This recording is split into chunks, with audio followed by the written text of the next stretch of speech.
증시 10% 이상 코스피 급락이 나오기 이전 현재 최고점 수준입니다. 현재 신용이 이제 보시면 23조 2천억입니다. 현재 23조는 돌파한 상태에서 지금 유지가 되고 있는 분위기라고 보시면 될 것 같습니다. 이제 코스닥 레버리지입니다. 풀매도하던 개인들이 갑자기 슬슬 사모으기 시작합니다. 9월달에 풀매수하던 기관이랑 금융투자들 갑자기 슬슬 팔기 시작하죠.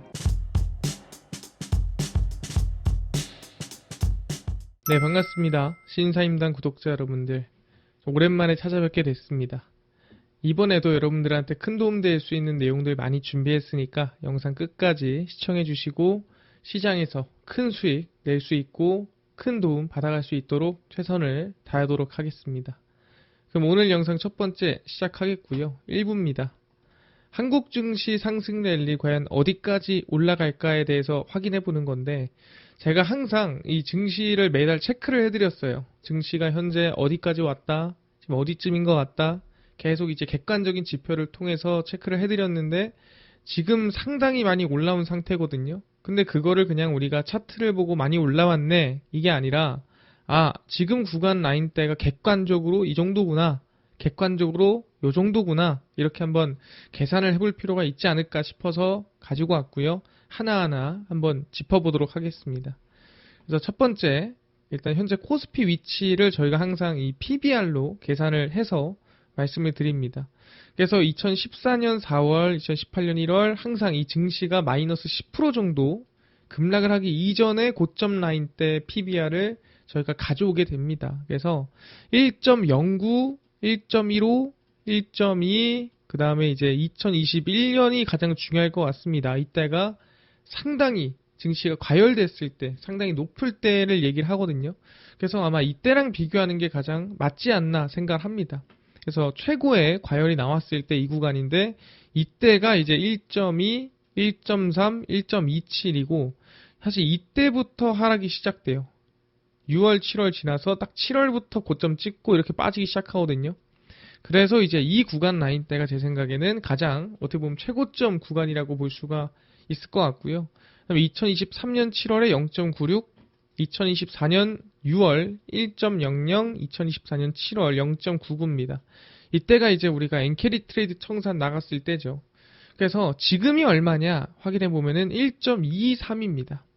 그럼 1.23이면은 2021년도 1월보다는, 그러니까 이때가 언제냐면은 삼성전자가 이번에 말고 2021년도에 최고점을 찍었을 때, 이번 이전에 최고점 라인대를 찍었을 때가 2021년 1월에 찍었는데 그때가 이제 1.2였습니다. 근데 이제 그 1.2보다도 지금이 훨씬 높은 상태고요. 추가적으로 이제 2021년도 6월, 7월에 1.3, 1.27보다는 낮은 수준입니다. 그래서 증시 10% 이상 코스피 급락이 나오기 이전 PBR 수준, 마지막 저희가 PBR 기준을 계산을 해온 거고요.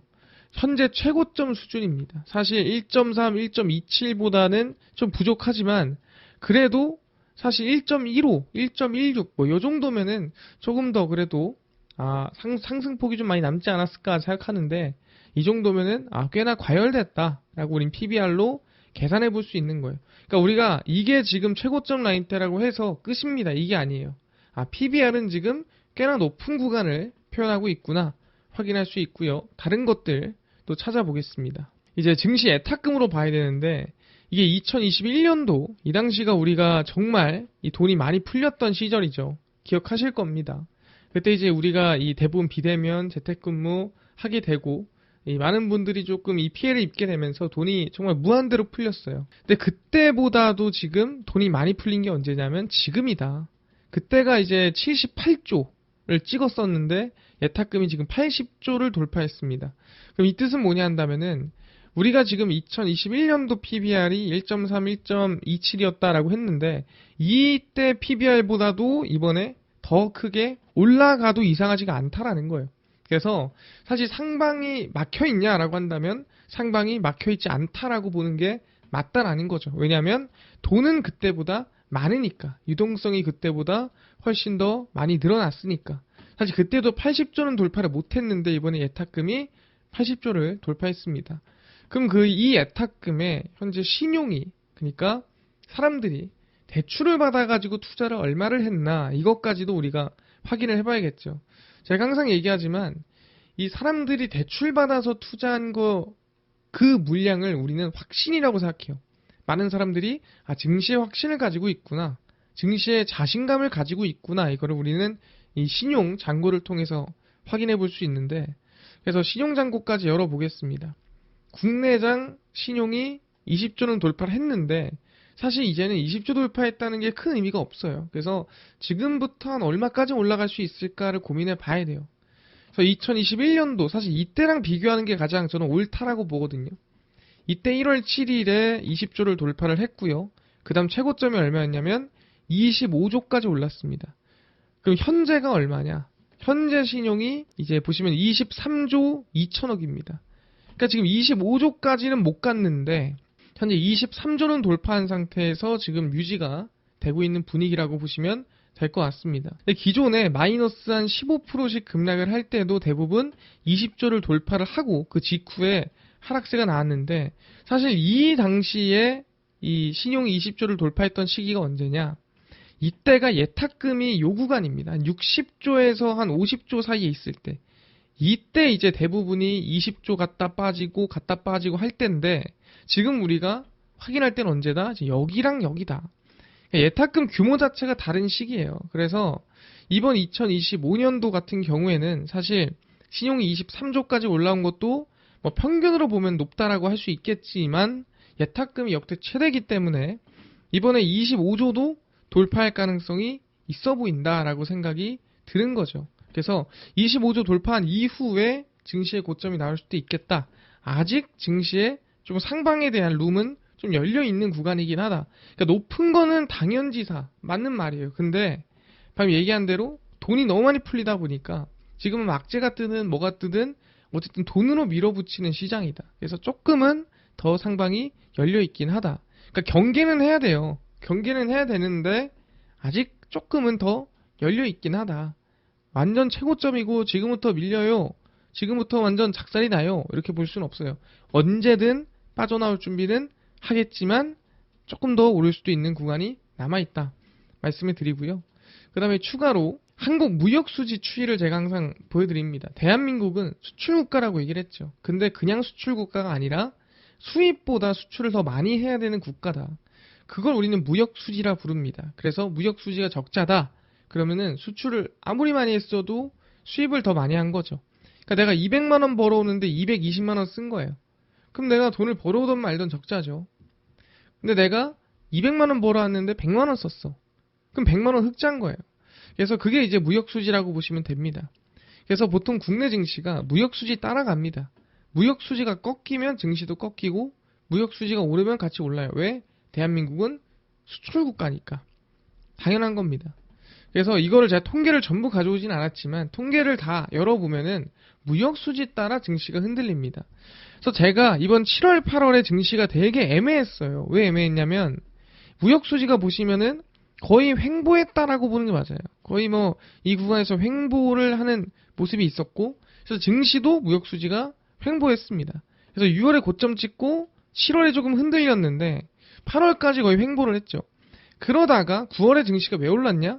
무역수지가 9월에 뛰었어요. 뛰게 되면서 이게 얼마 뛴 거예요? 얼마 안 뛴 것 같지만 50% 뛴 겁니다.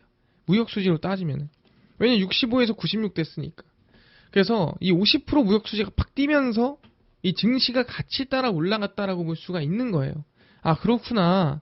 그럼 9월까지 올라간 이유를 알겠어. 그럼 지금 10월 무역수지는 어떻게 되고 있나?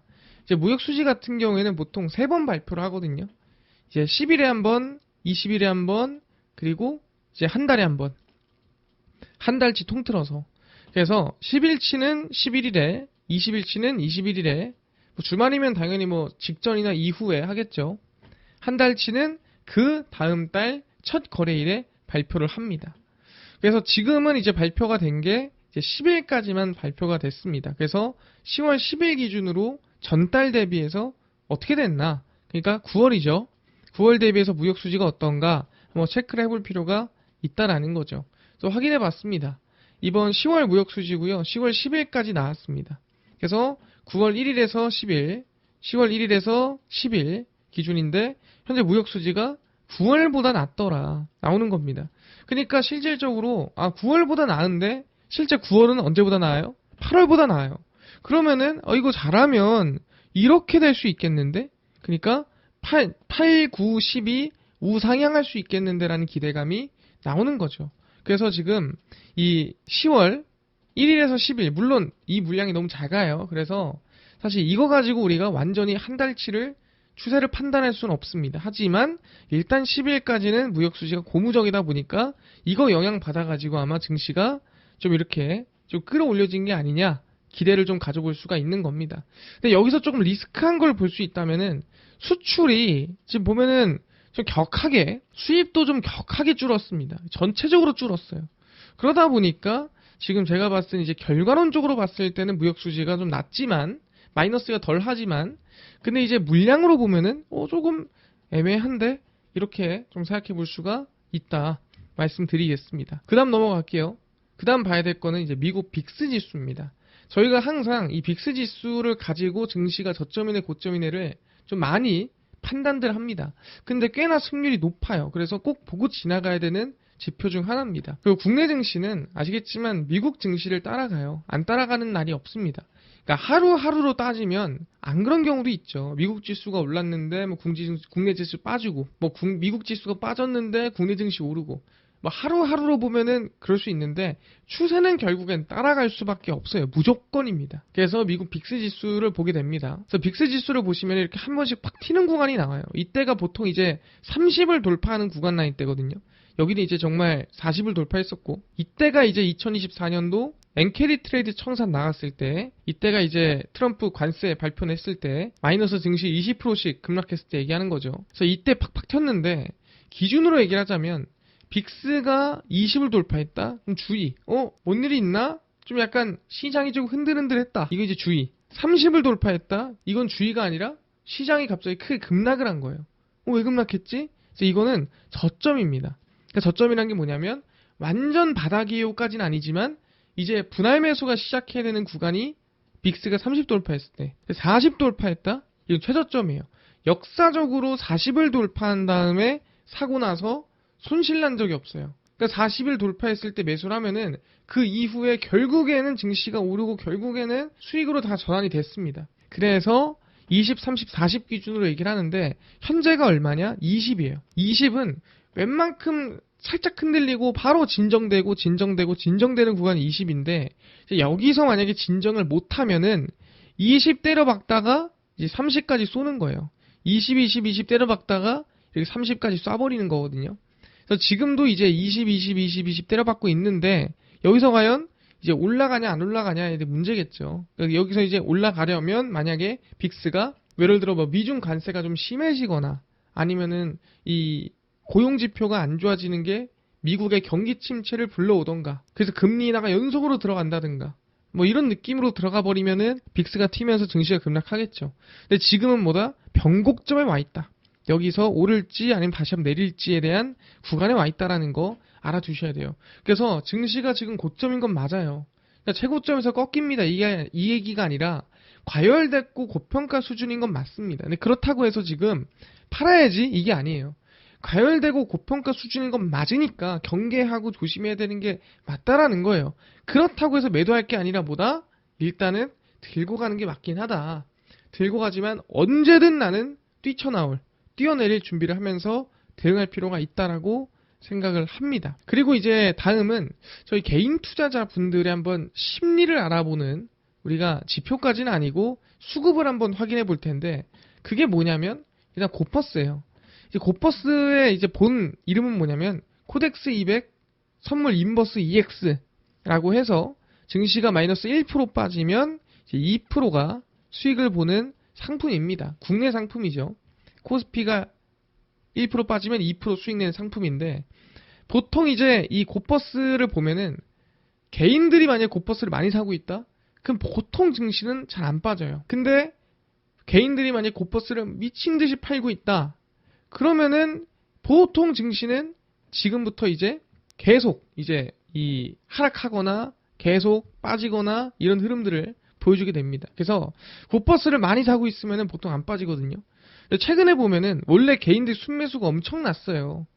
근데 지금 보면 약간 혼조세로 들어가 있는 걸 확인할 수 있습니다. 개인들이 샀다 팔았다를 좀 많이 하죠. 샀다 팔았다를 좀 많이 하고, 외국인도 조금 이제 샀다 팔았다 하려는 것 같고, 기관들도 지금 샀다 팔았다, 금융투자도 샀다 팔았다, 좀 그러고 있는 상태입니다. 그래서 지금 고퍼스가 살짝 혼조세예요. 그러니까 혼조세라는 건 뭐다? 확신을 가지고 있는 구간에 증시가 와 있는 건 아니다. 개인들이 진짜 많이 올랐네 하면서 여기서 고퍼스를 엄청 샀었거든요. 근데 지금 개인 투자자들 손실이 얼마냐? 마이너스 60%라고 합니다. 지수 상품인데 곱하기 2배를 해서 60% 손실 중이라고 해요. 그래서 개인들도 이제 더 이상 못 버티겠어 하는 사람들이 매도하는 사람도 있을 거고, 아니야 최고점이야 하면서 이제 매수하는 사람도 있을 텐데, 생각보다 꽤 혼조가 되는 상태다. 그래서 뭐야, 이제 개인들 매수를 좀 포기하나? 이제 고퍼스 사는 걸 포기하나? 좀 생각해 볼 수가 있는 거죠. 이렇게 됐다는 건 뭐다? 증시에 대해서 이제 사람들이 조금씩은 의구심을 가지고 있다. 더 이상 갈까 안 갈까에 대한 의구심이 있는 거죠. 그런 부분이고요. 그럼 두 번째로 우리가 볼 건 뭐냐면은 이제 코스닥 레버리지입니다. 이제 코스닥 150 레버리지라는 상품이고요. 이거는 이제 코스피가 아니라 코스닥이 1% 오르면 이제 2% 수익 내는 상품이에요. 그래서 보시면 이제 2025년 9월부터 9월 22일까지 의 수급을 볼게요. 개인들이에요. 이게 개인이고 이게 외국인이고 이게 기관이거든요. 보시면은 개인들은 미친 듯이 팔기만 해요. 언제? 9월에 계속 팔아요. 왜 팔겠습니까? 아, 증시 이제 고점이야 이러면서 9월 달에 엄청 팔았어요. 외국인들은 드문드문 샀죠. 기관은 풀매수, 금융투자 풀매수, 개인들만 풀매도. 증시 어떻게 됐죠? 계속 올라갔죠. 그리고 나서 9월 23일, 10월 14일 가장 최근입니다. 가장 최근에 갑자기 뭐예요?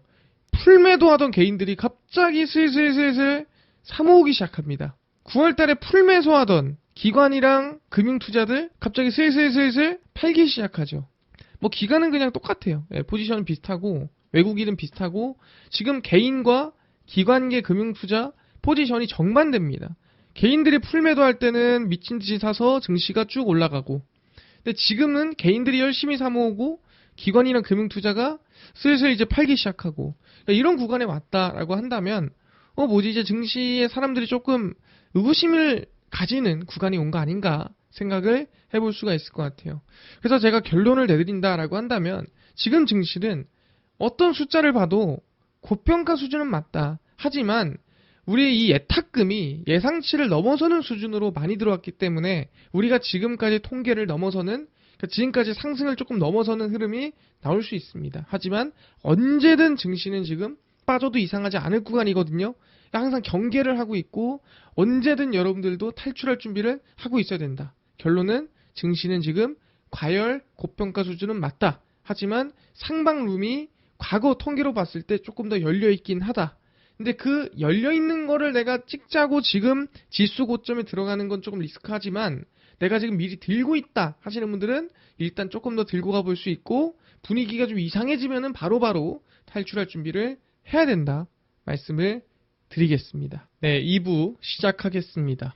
2부는 우리 삼성전자가 반도체 사이클에 따라서 앞으로 더 큰 상승 랠리가 나올 수 있을까? 과연 어떻게 삼성전자가 앞으로 흘러갈까? 오늘 총 정리를 해드리려고 합니다. 집중해서 확인하시면 좋을 것 같고요.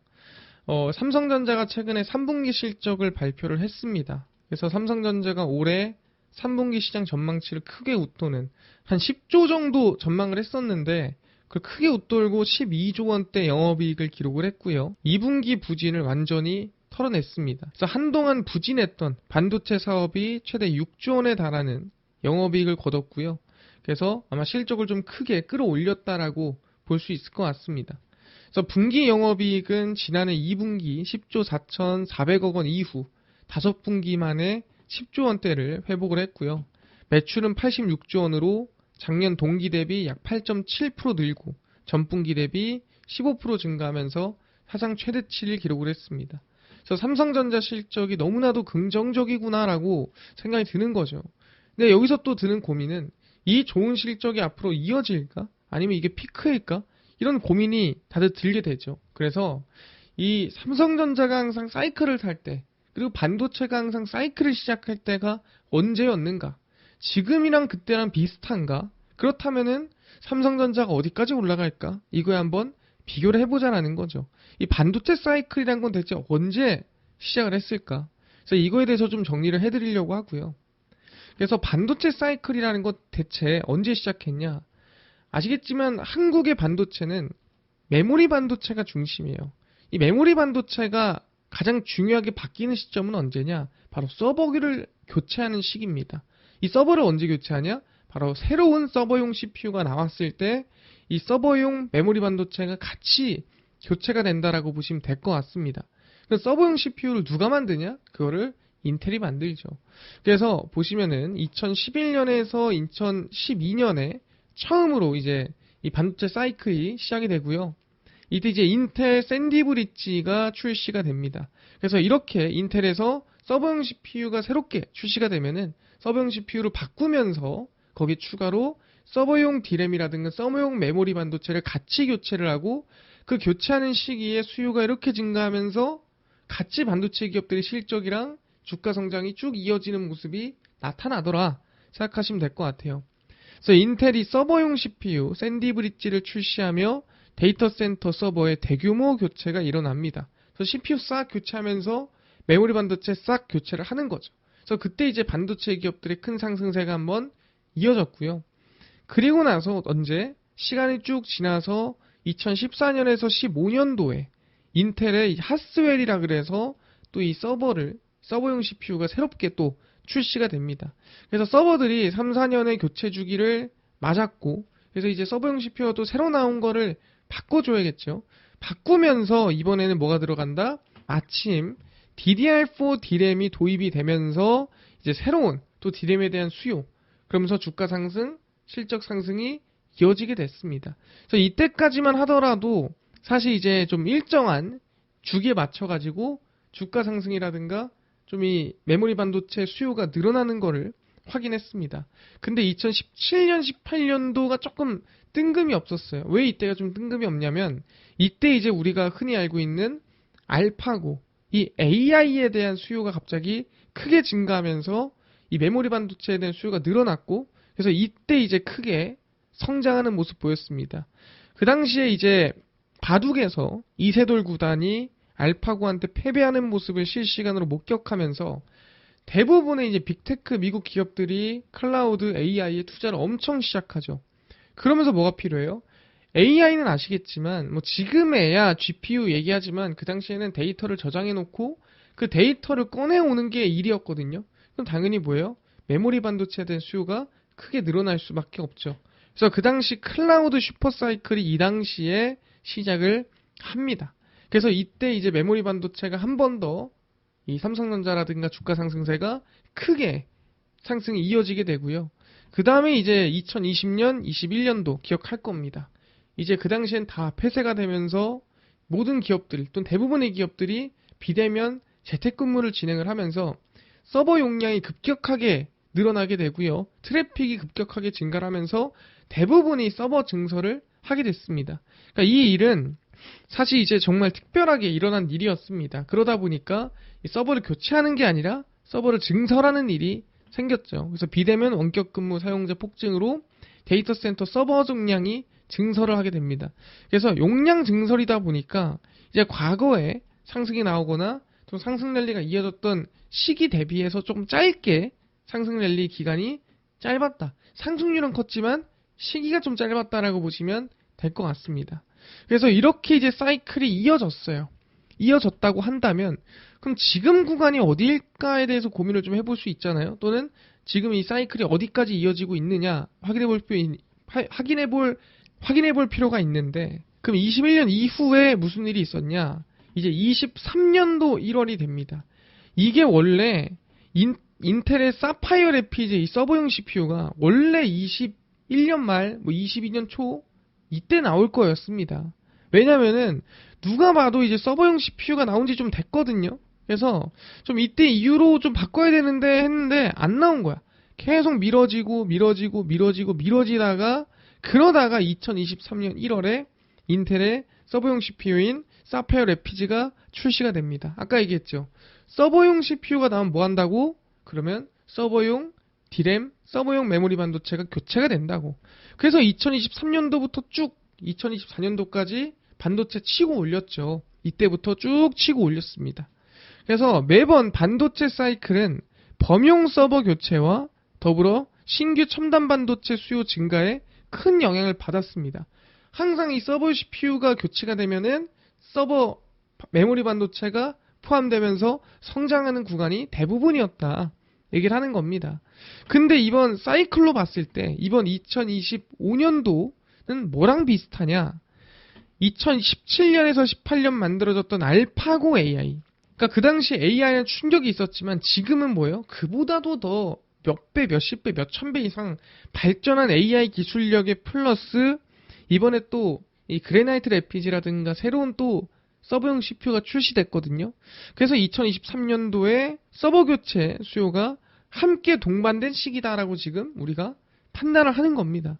근데 앞으로 HBM 성장까지, 그러니까 첨단 메모리 반도체 성장까지 포함이 된다면 이거는 충분히 과거의 상승 사이클보다도 더 좀 크게 좀 기대감을 가져볼 수 있지 않을까라는 생각이 드는 거죠.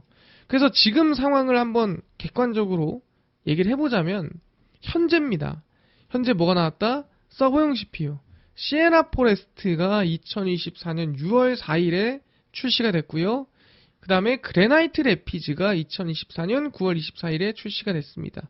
그래서 이 서버용 CPU가 출시가 되면서 어떻게 보면 이때 이제 중국 메모리 반도체 리스크 때문에 바로 상승은 못했고 저점 찍어준 다음에 올해 이 서버용 CPU에 따른 메모리 반도체 교체 수요 들어오면서 주가 상승세가 지금 이어지고 있다. 그래서 서버 교체 수요에 천천히 지금 메모리 반도체 수요가 증가하고 있다라고 얘기를 하는 부분이고요. 아까 얘기했지만 2024년 중순에 원래 중국의 DDR4 메모리 대량 생산 발표를 했어요. 그래서 사실 국내 이 범용 메모리 반도체에 대한 경쟁력이 크게 떨어졌습니다. 그래서 24년도에 주가가 쭉 많이 빠졌죠. 그러다가 쭉 하락세가 이어졌는데 2025년 초에 갑자기 중국이 지금 범용 반도체 만들 때가 아닌 것 같다. 지금 첨단 반도체로 빨리빨리 지금 하루라도 빨리 넘어가야겠다라고 생각을 했습니다. 그 당시에. 그래서 이 범용 메모리 반도체 생산을 중단하겠다 발표를 했고 그래서 범용 메모리 반도체를 만드는 생산하는 기업이 제한이 됐어요. 원래는 여기서 쏟아붓겠다 해서 가격이 내려갔는데 안 만들래 하니까 어떻게 돼요? 기존에 있는 기업들이 독점하게 된 거죠. 그러면서 원래 서버가 교체가 되면서 필요한 범용 반도체를 지금 남아있는 기업들끼리 납품하게 되니까 단가가 급격하게 중국이 빠지니까 이 빠진 단가가 급격하게 반등하기 시작한 겁니다. 그래서 첨단 반도체 생산으로 넘어갔습니다. 중국이. 그래서 어떻게 됐냐? 원래는 이 수요하는 내가 반도체 골라 사던 사람들이었는데 그 골라 사던 사람들이 나 안 만들래 하니까 어떻게 돼요? 이제는 공급하는 사람들이 이제는 공급량이 부족하니까 공급 우위로 전환이 됩니다. 그러니까 어떻게 돼요? D램 가격이 쭉 상승을 하게 된 거죠. 이게 지금 상황인 거예요. 그래서 데이터 센터 대규모 투자와 범용 메모리 반도체 공급 제한. 왜 공급 제한이 되죠? 첨단 반도체 만든다고 다들 이 공정들을 다 HBM이나 HBM D램 만드는 공정으로 바꿔놨어요.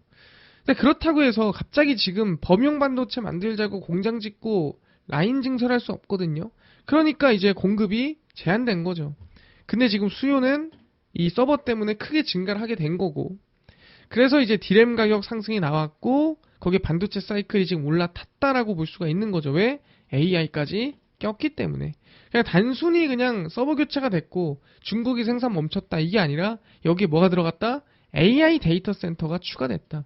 그러니까 이번에 임팩트가 좀 세다라고 우린 얘기를 하는 거죠. 이해가 됐습니다. 임팩트가 좀 쓸만하네요. 그래서 얘기하는 게 뭐냐. 그럼 지금 삼성전자가 어느 위치에 있냐. 이 사이클을 타고 삼성전자가 오른 것까지 알겠어. 근데 그 삼성전자가 지금 어디쯤 있지?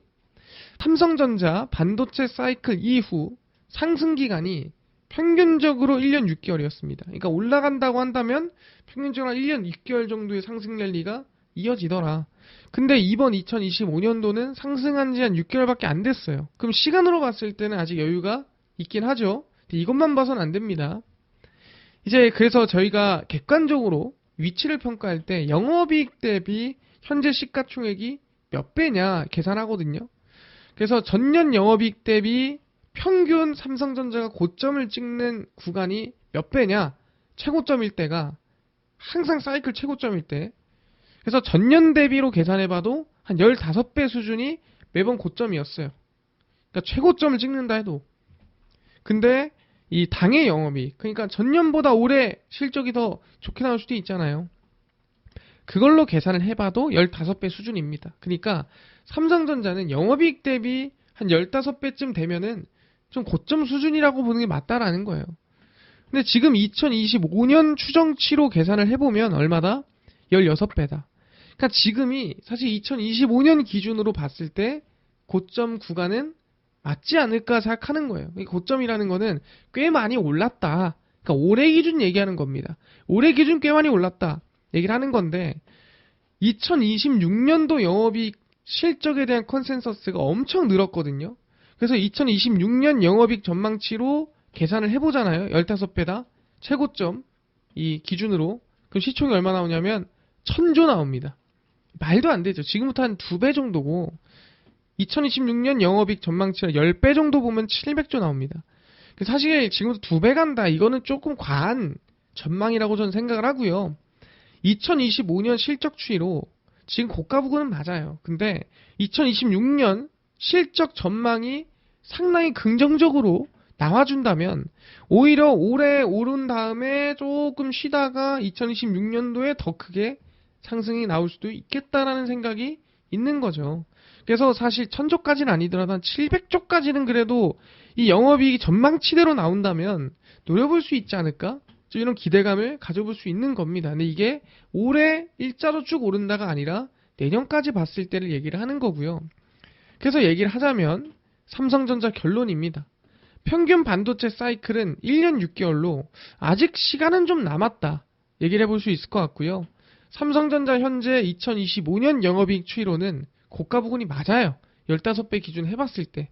근데 26년 영업이익 추이로 보면은 그래도 영업이익이 크게 증가하거든요. 그래서 2026년도의 실적 전망치가 올해 얼마나 선반영되냐에 따라 올해 고점이 더 늘어날지 아니면 지금도 횡보할지 정해질 것 같습니다. 왜냐하면 선반영이라는 게 항상 시장에 있기 때문에. 그래서 2026년 영업이익 전망치대로, 그러니까 지금 이 증권사에서 계산한 대로 전망치대로 나온다면 아직 상승폭의 상방붐이 아직 열려있다 봐야 돼요. 그러니까 올해가 아니라 내년까지 보더라도. 그래서 신고가 영역으로 추가로 들어갈 수 있지 않을까. 우리가 항상 외치는 말이 있죠. 10만 전자 이상 구간으로 갈 수도 있는 거예요. 근데 그럼 삼성전자 지금이라도 사야 되나요? 그것보다는 2025년 눌림목이 나오면 그걸 기회로 보는 게 좋습니다. 나올까요? 나올 가능성이 충분히 있어요. 왜 나올 수 있냐라고 한다면 11월쯤에 이제 우리가 이 삼성전자를 사고 있는 또는 지분을 갖고 있는 삼성생명과 관련해서 리스크가 좀 있거든요. 그래서 이 리스크가 뭐냐면은 삼성전자 지분을 팔아야 될 수도 있는 리스크가 있습니다. 일탈 회계를 어떻게 보면은 되돌릴 수 있는 국제 회계 기준으로 바꿔야 될 수도 있는 그런 상황이 생깁니다. 그래서 그것 때문에 11월에 조금 흔들릴 수도 있어요. 그래서 그거 감안하면서 혹시나 내가 삼성전자가 없어 그러면은 지금 따라타기보다는 11월에 일탈 회계 삼성생명이 갖고 있는 삼성전자 지분 리스크가 조금 나타났을 때 기회가 한번 올 수 있지 않을까 생각을 좀 해보겠고요. 정말 오랜만에 온 반도체 사이클 아니겠습니까? 저희는 최대한 이 가져갈 수 있는 만큼은 가져가고 조금 불안불안하다면은 오히려 눌림목을 기회로 삼을 수 있는 상황이 올 수도 있겠다 말씀드리겠습니다.